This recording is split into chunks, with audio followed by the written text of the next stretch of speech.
Hello friends, welcome to my YouTube channel. तो चलो guys, आज फिर क्लास शुरू करते। हम और आप क्लास 7 की एनसीईआरटी अध्याय 5 कर रहे थे, उसी को नेक्स्ट करते हैं। उसकी हेडलाइन क्या है? अभियांत्रिकी कौशल तथा निर्माण कार्य। अब इसको आगे देखते हैं। स्मारकों से हमें उनके निर्माण में प्रयुक्त शिल्प विज्ञान का भी पता चलता है।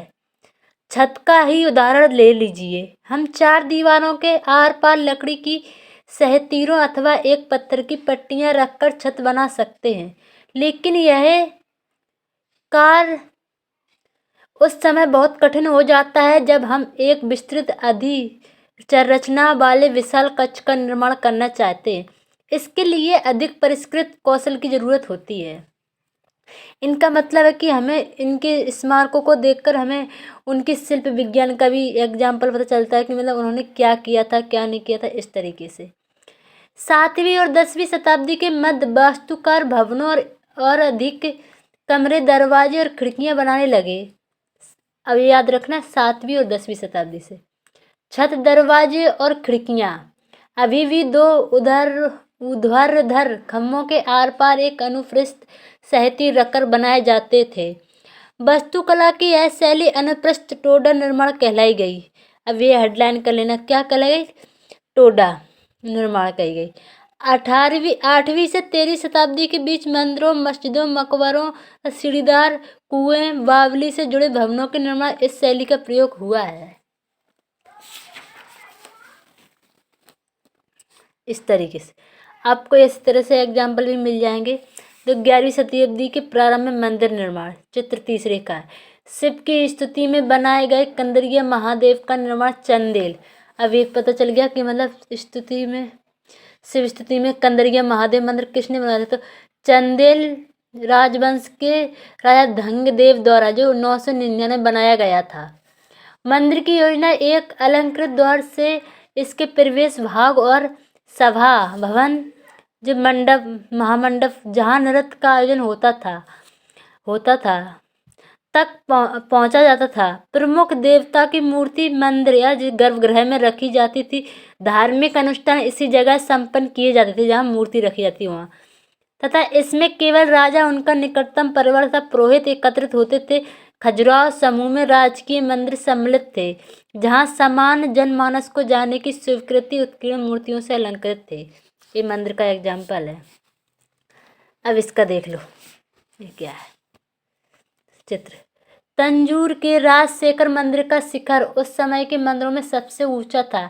इसका निर्माण आसान नहीं था, क्योंकि इन दोनों कोई क्रेन नहीं था। शिखर के शीर्ष पर 90 टन का पत्थर ले जाना इतनी भारी होता था कि उसे व्यक्ति अपने आप उठाकर नहीं ले जा सकते थे। इसलिए इस काम के लिए वास्तुकारों ने मंदिर के शीर्ष तक पहुंचाने के लिए चढ़ाईदार रास्ता बनाया। रोलरों द्वारा भारी पत्थरों को इस रास्ते के से ऊपर ले जाया गया। इस काम के लिए 4 किलोमीटर से ज़्यादा लंबा पथ तैयार किया जाता था, जिससे चढ़ाई बहुत खड़ी न हो पाए। मंदिर बन जाने के बाद इसे गिरा दिया गया, लेकिन उस क्षेत्र के लोगों ने मंदिर निर्माण के अनुभवों को काफ़ी लंबे समय तक याद रखा। आज भी मंदिर के पास के एक गांव को चरूपल्लम कहा जाता है, जिसका शाब्दिक अर्थ है चढ़ाई का रास्ते का गांव। इस तरीके से उस टाइम ऐसे मंदिर, आप तो आज जो मशीनें हैं बड़ी वैसी हैं, भेज दो आराम से, ऊपर चढ़ा दो, पर चढ़ जाते। उस टाइम ऐसा कुछ नहीं था। 12वीं शताब्दी में दो प्रौद्योगिकी एवं शैली संबंधी परिवर्तन दिखाई पड़ने लगे। दरवाजे और खिड़कियों के ऊपर की अधिरचना का भार कभी कभी मेहरों पर डाल दिया था। वास्तुकला का यह चापाकार रूप था। ये वाला मेहरवा का विशुद्ध रूप, मेहरवा के मध्य डाट अधिरचना के भार का मेहरवा की आधारशिला पर डाल देते थे। इस तरीके से निर्माण कार्य में चूना, पत्थर, सीमेंट का प्रयोग बढ़ गया। यह उच्च श्रेणी की सीमेंट होती थी, जिसमें पत्थर के टुकड़ों के मिलाने से कंक्रीट बनती थी। इसकी वजह से विशाल ढांचों का निर्माण सरलता और तेजी से होने लगा। चित्र 6 का निर्माण स्थल देखिए। यहाँ से देखो ये रास्ता है, यहाँ से ले जाया जा रहा है। देखो इधर से, देखो इसमें इंसान हैं और घोड़े भी हैं। आप ध्यान से देखो इस चित्र में, आपको उस चीज़ की पूरी प्रेरणा मिलेगी। कितना लंबा रास्ता बनाया गया इस तरीके से। ऐसे मेहरवा का विशुद्ध रूप अलाई दरवाजे का मेहरवा प्रारंभ 4वीं सदी का कुम्बत आल इस्मात मस्जिद आगरा किले में जल द्वार निर्माणों को दिखाई एक चित्रकारी से अकबरनामा से लिया गया इस तरीके से। मंदिरों, मस्जिदों और हौजों का निर्माण। मंदिरों और मस्जिदों का निर्माण बहुत सुंदर तरीके से किया जाता था, क्योंकि वे उपासना के स्थल थे। वे अपने संरक्षण की शक्ति, धन, वैभव तथा भक्ति भाव का भी प्रदर्शन करते थे। उदाहरण के लिए राजशेखर मंदिर को लिया जा सकता है। एक अभिलेख से इस बात का संकेत मिलता है कि इस मंदिर का निर्माण राजा राजदेव ने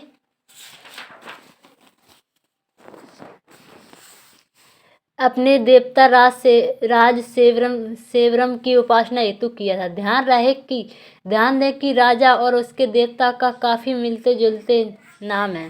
राजा ने इस तरह का नाम इसलिए रखा क्योंकि यह नाम मंगलकारी था और राजा स्वयं को ईश्वर के रूप में दिखाना चाहता था।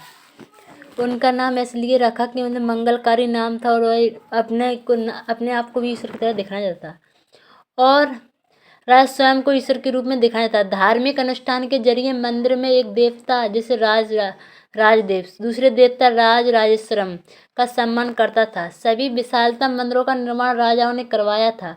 मंदिर के अन्य लघु देवता शासक के सहयोगियों तथा अधीनस्थों के देवी देवता थे। यह मंदिर शासक और उसके सहयोगियों द्वारा शासित विश्व का एक लघु रूप ही था।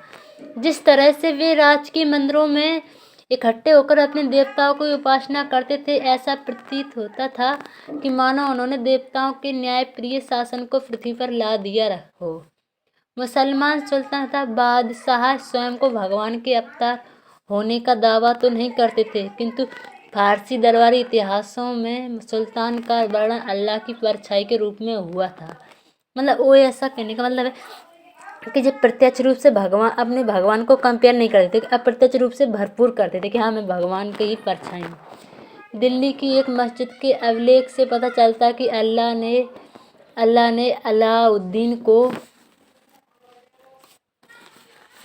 को दिख नहीं रहा होगा, ऐसे कर दे थोड़ी, शासक इसलिए चुना था क्योंकि उसमें अतीत के महान विधिकर्ताओं मूसा और सुलेमान की विशिष्टता मौजूद थी। सबसे महान विधिकर्ता और वास्तुकार अल्लाह स्वयं था। उसने अव्यवस्था को दूर करके विश्व का सृजन किया था तथा यह एक व्यवस्था और संतुलन कायम कर सके।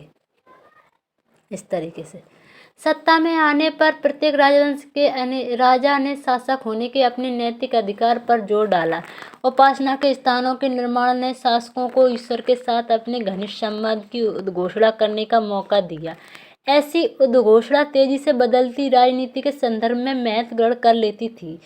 शासकों ने विद्वान तथा धर्मनिष्ठ व्यक्तियों को भी आश्रय प्रदान किया और अपनी राजधानी तथा नगरों को महत्वपूर्ण संस्कृति केंद्रों के रूप में परिवर्तन करने का प्रयास किया। इन सब उनके शासन तथा राज्य को ख्याति मिलती थी। मतलब इनको ये मंदिर बनवाते थे और इनका अलग अलग उपासना भी करते, इनसे उनका संसार में नाम होता था और इनका बहुत बड़ा बड़ा नाम ही होता था।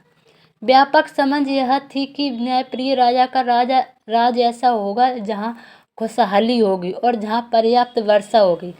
व्यापक समझ यह थी कि यहाँ खुशहाली होगी, जनता वहाँ बहुत खुश होगी, वहाँ प्रतिदिन वर्षा होती होगी, इसकी खेती वेती अच्छी होगी, किसान खुशहाल होगा। इसी तरह हौजों और जलाशयों के निर्माण द्वारा बहुमूल्य पानी उपलब्ध कराने के कार्य की प्रशंसा की जाती है। सुल्तान इल्तुतमिश ने दहली कुआन के एकदम निकट एक विशाल तालाब का निर्माण करके व्यापक सम्मान प्राप्त किया।